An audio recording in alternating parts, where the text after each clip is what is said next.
Good morning, everybody. Can you hear me? First thing, please switch off your cell phones.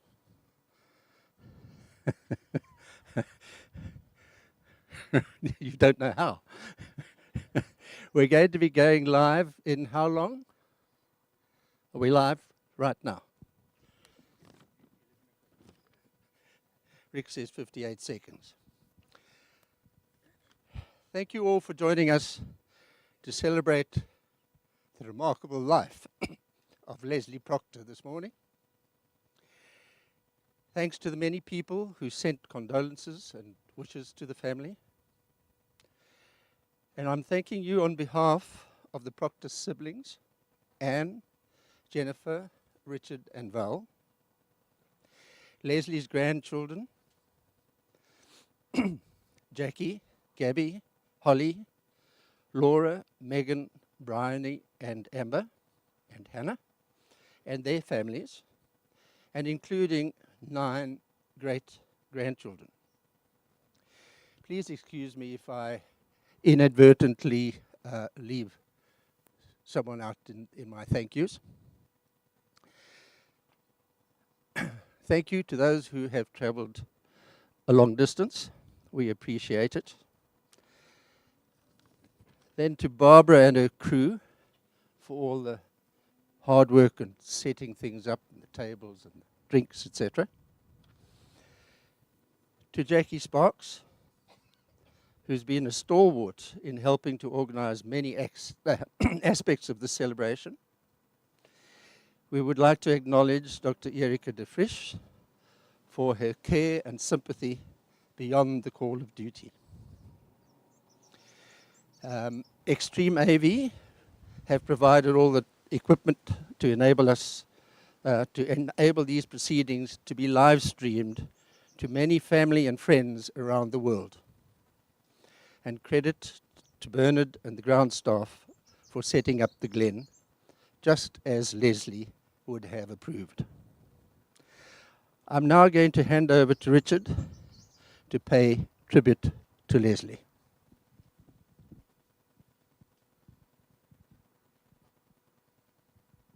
Thank you, Neil. Thank you, everyone, for coming today to honor our dad, Leslie Proctor. We've been overwhelmed by the support shown to my sisters and me since Leslie's passing on Wednesday. It doesn't seem that long since I was last standing here, doing the same for my mom, Winifred.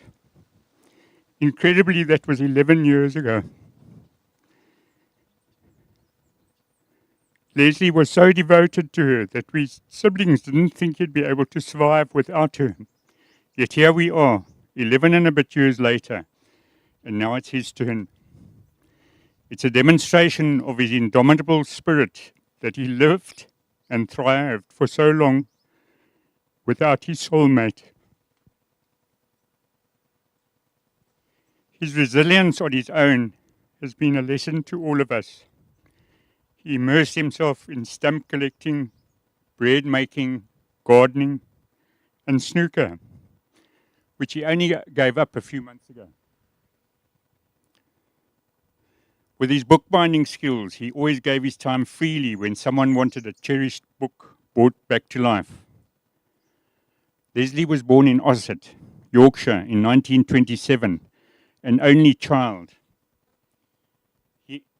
He excelled at school, becoming head boy of his grammar school at a young age.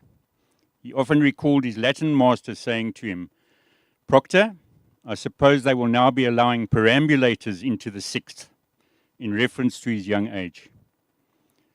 He was taught to play the piano by an aunt, and this led to his winning a choral clerkship to Trinity College, Cambridge. Coming from a working class family, he was the first to go to university, and of course, it had to be Cambridge, as he was apparently very fond of telling his grandchildren.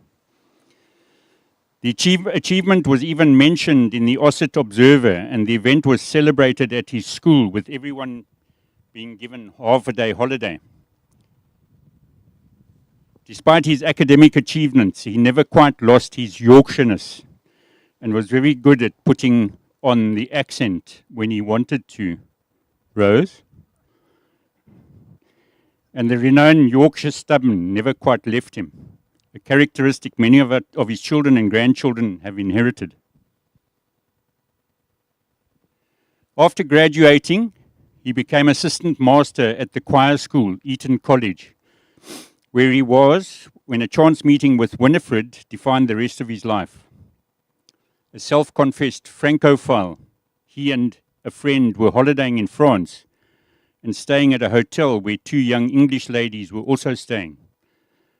One of those ladies was Winifred, and so began a love affair which lasted nearly 70 years. Winifred's parents emigrated to South Africa at the end of 1949, and Leslie followed a few months later. He had accepted a teaching post at St. John's College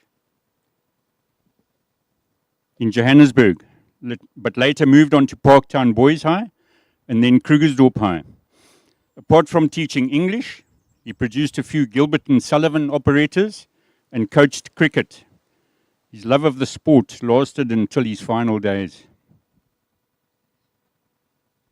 He was also choir master at St. Peter's Anglican Church, played the cello in the West Rand Orchestra, and adjudicated at the local Eisteddfod.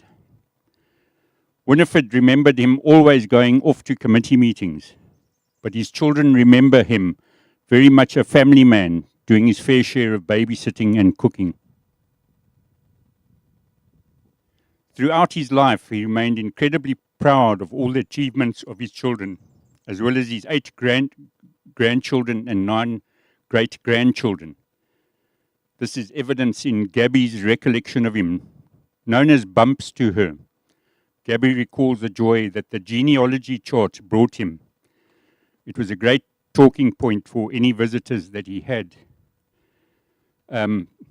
Just recently, I updated that genealogy chart, and it's hanging with pride in the sunroom. And I'm afraid I'm going to have to make a few adjustments after today to that chart.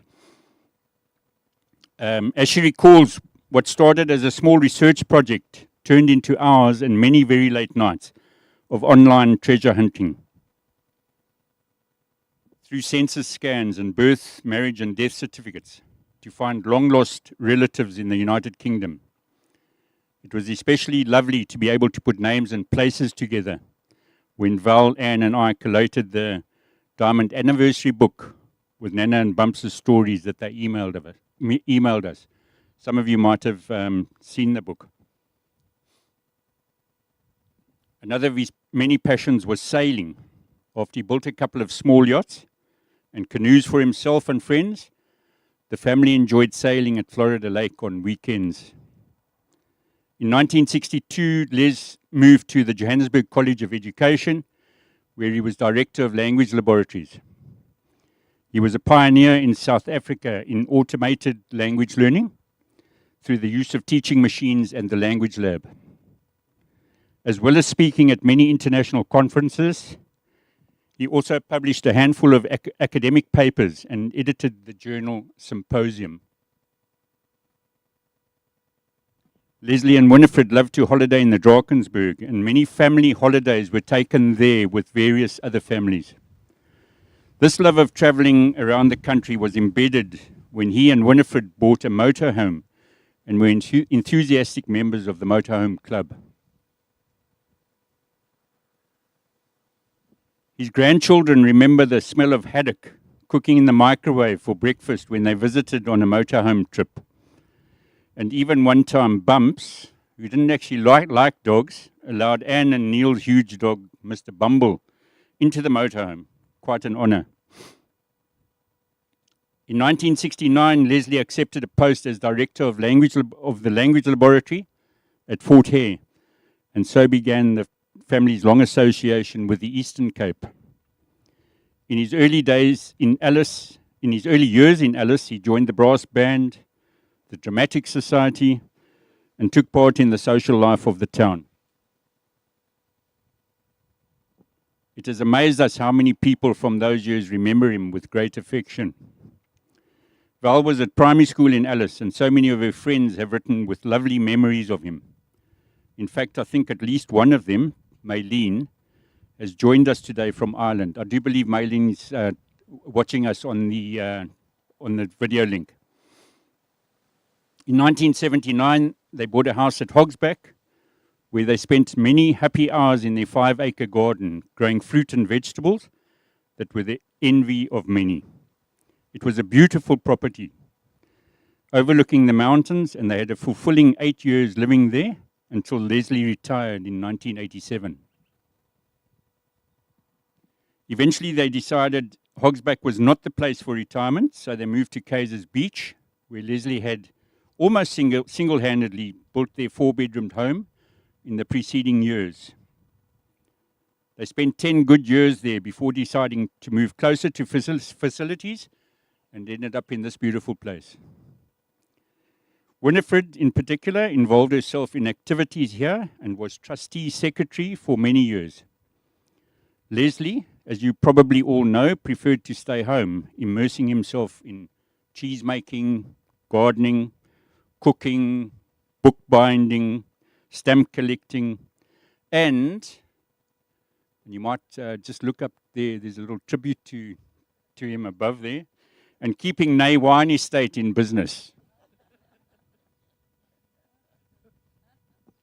He will long be remembered for his astonishing intellect, his incredible memory, his love of music and cricket, even reluctantly accepting that the T20 format could actually be quite exciting.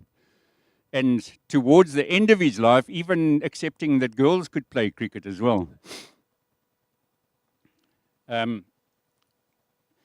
I would like to all of us just to sit quietly for a few minutes and listen to the sounds of nature. I was here a bit earlier on when the wind wasn't blowing so strong, and the sound of the birds and everything was just beautiful. So let's bow our heads and just listen.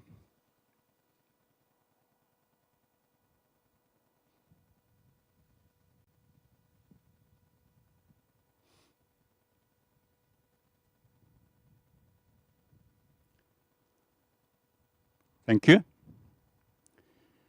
Many Sunday brides right here in the Glen ended up with him announcing that a song or two might be fitting. I, of course, was fully aware of this because he spent the preceding days typing out the words from his Oxford songbook. He had an amazing knack of pushing the wrong key and then losing all his work, followed by much cussing. He would then arrive at the braai with a few printouts, which he handed out to his chosen few. Then the singing started. After an introduction to the particular song, he would often lose his place or lose his teeth or both. So now, as a tribute, those chosen few would like to lead you singing some of his favorite songs, and you've got the words in front of you.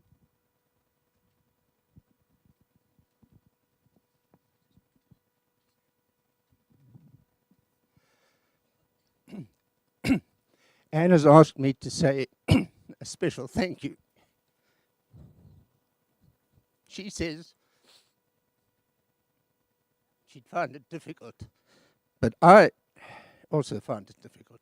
A thank you to Rick and to Jen for allowing Leslie to spend the last months and years of his life at home. Thank you, Jen. Thank you, Richard.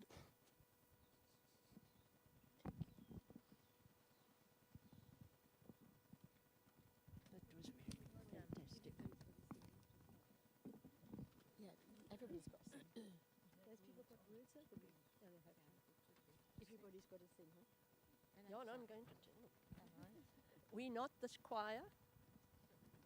We are not the choir. We just happen to be the ones that were given words at the braai and have maybe the loudest mouths. Are you looking at me? Well, I'm looking at myself, but I can't. I'm not sure. Is this on? Yes. Okay. We don't want to sing too loudly. Please join us. Please. The first one is We'll Meet Again. We're going to try and get the right note.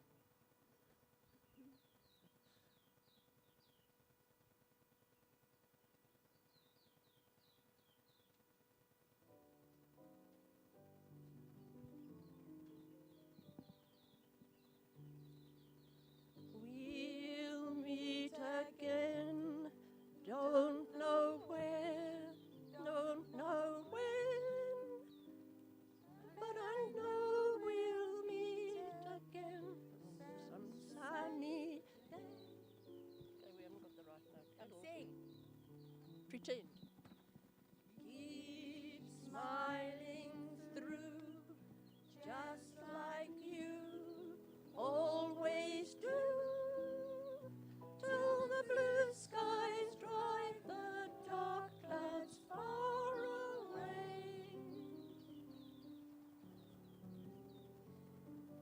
We say hello to the folks that I know.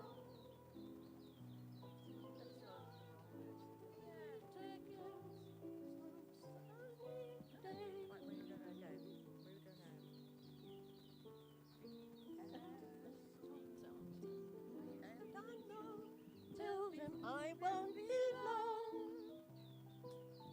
They'll be happy to know that as you saw me go, I was singing the song.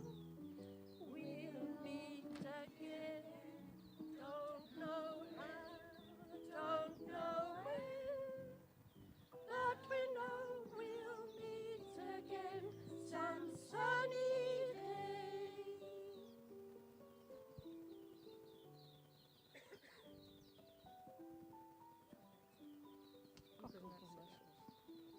We want to hear you sing this time. This is all without any practice. Which is what we needed. It's what we needed. Which is what we needed.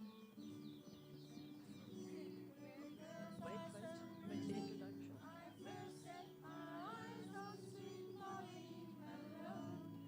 As you wheel her wheelbarrow through streets broad and narrow, crying cockles and mussels, alive, alive, oh, alive, alive, oh, alive, alive, oh, crying cockles and mussels, alive, alive, oh. She was a fishmonger, but sure 'twas no wonder, and so were her mother and father before. And they wheeled their wheelbarrows through streets broad and narrow, crying cockles and mussels, alive, alive, oh, alive, alive, oh, alive, alive, oh, crying cockles and mussels, alive, alive, oh. She died of a fever, and no one could save her, and that was the end of sweet Molly Malone. The ghost wheels her barrow through streets far and narrow, crying cockles and mussels, alive, alive, oh, alive, alive, oh, alive, alive, oh, crying cockles and mussels, alive, alive, oh.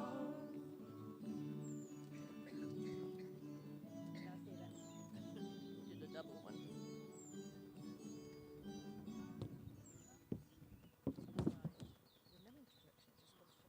I don't know, let's see what he plays.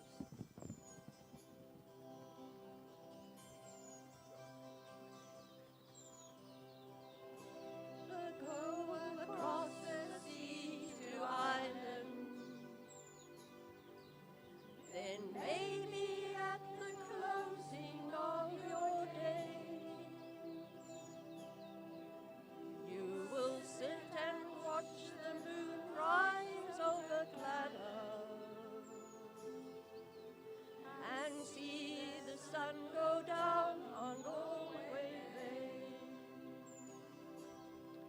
Just to hear again the ripple of the trout stream, the women in the meadows making hay, or to sit beside a turf fire in the cabin and watch the barefoot gossams as they play.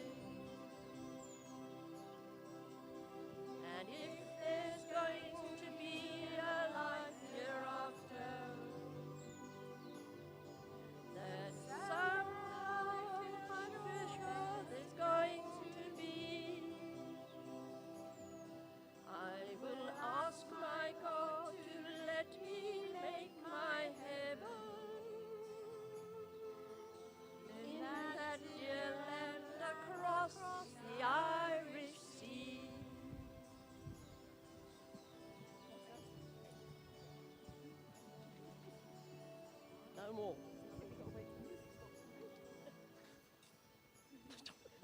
that how you cut things? Is that hey, all this is going over there.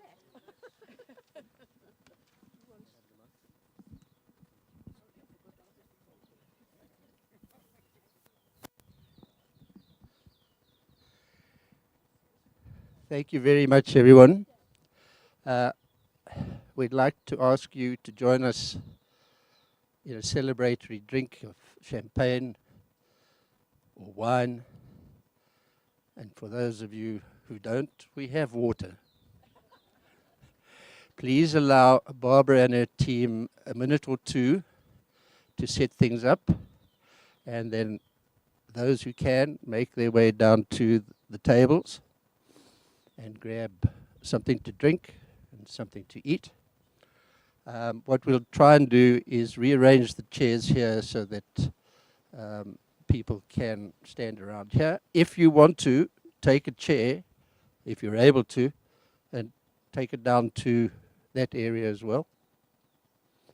And once again, thank you all for attending.